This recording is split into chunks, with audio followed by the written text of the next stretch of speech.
What is going on, guys? Welcome back to the channel. Critical Overlord here. So we're going to be talking about Pretty Little Liars in this video here today. Probably caught a few of you off guard with the fact that I'm doing a solo video dedicated to this series today. It's been a while since I've done this. I think the last time I've done this was during the reign of Pretty Little Liars Original Sin, that very first season. I didn't do much for season 2. I still haven't even checked out season 2, if I'm being quite honest. I just decided not to bother after I saw some interviews from creatives and how they tackled the approach to writing it. And I'm like, you know what? I'm not going to bother to upset myself with things like this if this is how you're approaching your show. So I just didn't bother. But we're going to be talking about the original show, the show that will always mean so much to me because it was a big part of my teen years, and I'm sure it was a big part of a lot of your teen years. You guys know I'm a fan of it. We talk about it on Twitter, talked about it on this channel at one point or another. I think there's one video I have up about Mona and why she is the best A out of all the A's we got during that show in its 7-year reign of terror, many would say. That's what it turned into. But the show will always mean something to me. It will always hold a special place in my heart. I will always think fondly of those very first 2 seasons, which were absolute peak television for the show. And then it kind of just fizzled out as the show kept progressing, and it fell into some holes that many of us wish it never did. They had something in mind, and it seems like instead of going through with plans, what became a priority was outsmarting your fans at every turn while sacrificing logic to your narrative, and that didn't work. Now, we're going to be talking about the possibility of us getting some sort of reunion project, whether that be a movie or a TV movie, whatever that may be. Theatrically, some new season, we're going to talk about that. At the top of the year, Sasha Peters was on Good Morning America sharing that her and the cast talk about the possibilities of a reunion and what that looks like. Are they old enough to be moms now to a new group of liars? Things like that. I just wrote that off, but more recently some social media behaviors have made me go back and think, maybe something is actually coming. Something is cooking. And I'm not the only one who's starting to think this now. I'm going to get into that in a second.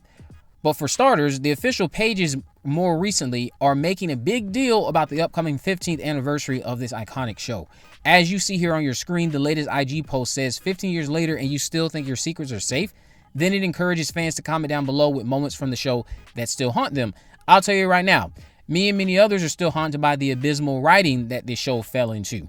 An unfortunate trap that it fell into and never got out of. It just embraced absurdity and trying to outsmart its fans at every turn, and again, all while sacrificing a coherent narrative. Coherent writing and coherent narrative be damned. Making the show hard to rewatch. Many of you probably don't struggle as much as I do, and if you've been following me on Twitter, you've seen that I rarely post that I'm watching seasons 6 and 7. I struggle to get to them. I struggle to get through the seasons that I enjoy knowing what lies ahead.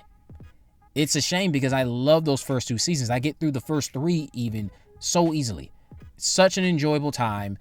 So well written at many points. Yes, you have some of the shortcomings that plague the show forever that start to appear in season 3, but nowhere near as bad as it got in season 6 and 7. Now, in terms of what else is sparking this belief that they are working on something and will announce a project in the near future, shout out to you, Luis Tiago, on Twitter. You shared this very interesting bit of information last month on Twitter. You said with the caption, movie in the works, Marlene King, who we know was the showrunner of Pretty Little Liars. Many people took issue with her. Marlene King met with the Pretty Little Liars co-executive producer and other PLL production colleagues at Warner Brothers headquarters who owns the rights to Pretty Little Liars. What if the rumors weren't just rumors? Obviously, that's in regards to a project being on the way.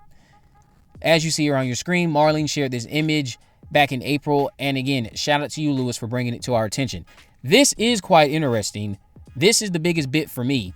This, coupled with the now changes on social media celebrating the 15th anniversary. I don't remember if they did this, but when the show turned 10, they didn't make a big deal about this. They're making a big deal about this, though, the 15th anniversary, and we know this show turns 15 next month.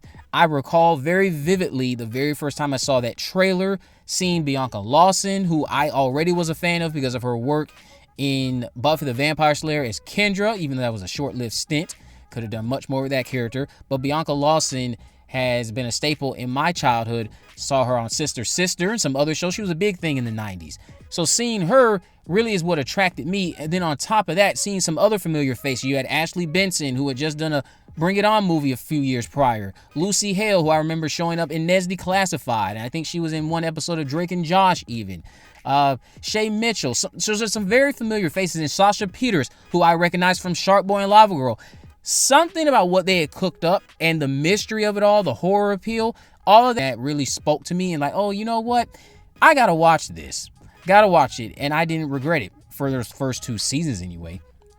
But when they get to the 15th anniversary next month in June, I think that is when they will announce that we are doing some sort of legacy project, revival project, to honor and celebrate 15 years of Pretty Little Liars. What this looks like, I don't know. And that's what scares me. There's no clear path that I see right now where this is good. That's what scares me. I want this to be good if they announce something, because again, this is just a rumor, just speculation. We don't have confirmation on anything. But if they announce something, I need this to be good. I need this to wipe away those last 2 seasons. The very moment that I was like, okay, this show is not repairable, was in the finale when Melissa, who many fans have been clamoring to see as A, they know this. She turned around and then the show went to commercial break. And I don't know who was fooled by that, but because they had been so reliant on those very obnoxious masks at that point, when they showed Melissa like that and it went to commercial break, many of us were already upset because we knew that was a mask. We knew it. We were well aware of what they were doing. And to taunt us like that was absolutely ridiculous. It ended up being Mona, and then you went down that rabbit hole of Alex Drake, Spencer's twin. Love Troy and Belisario.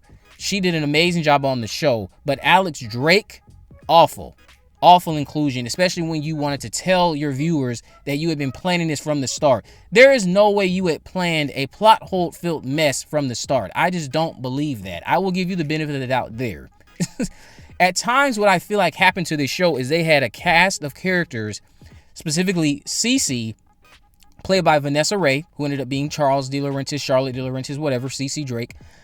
Then you had Morris, I can't remember his first name. He was in Sorority Row, who starred as Ren. Then you had Tori DeVito, who starred as Spencer's big sister, Melissa Hastings. They were fan favorites for what made the most sense as a trio of bad guys taunting these girls. Melissa would have been Black Widow, Cece's Redcoat, and Ren was supposed to be Charles in a lot of people's minds. And what's funny is the narrative and the way it is written and the way it unfolded pointed to them, but yet we didn't get that. It comes off as though you just had things in mind and you couldn't secure certain stars, so you had to commit all in on Vanessa Ray as Cece, and even then you wrote something that didn't make a lot of sense. It was an insult to your viewer. You injected Sarah Harvey, stuff like that. I don't want to reminisce too much on the bad stuff, but that is why I am a bit concerned as to how do they make this good? How do they salvage this? What would these girls even be facing all these years later for A to be back? What is going on? The ship is sailed on Melissa. You killed Ren. There were plenty of possibilities there that they could have done, but you got rid of one big possibility in Ren. Melissa, I feel like that ship is came and went. If you go through with that, I'm sure Tori would still give a phenomenal performance, and there's still a worthwhile narrative to be told there, honestly, if you want to backtrack all the way to Ian losing her baby, Ren, all of that stuff, the way that she was treated and the way that she had her emotions toyed with, Spencer stealing her boyfriends, even though you really should be mad at those men because they were grown and committing very questionable acts. Yeah, I just don't know how this would end up good. That's the thing, because of how bad the series got. But do you guys think we have a project to look forward to? If you're an OG fan of Pretty Little Liars, let me know why or why not down in the comment section below. What were some of the more horrific moments of the show for you in terms of things that were bad? Not things that were good, because there's plenty of good things. What were some of the worst moments of this show to you that killed it and make it hard to rewatch? Let me know down below. If you haven't already, of course, make sure you subscribe, turn on post notification, and never miss a video. In the description, I have links to all of my social media accounts. I'm on Facebook, Twitter, and Instagram. You can message me there to let me know if there are any movies, news, or reviews I'm going to cover in the future. And with all that in mind, guys, I will see you in the next video.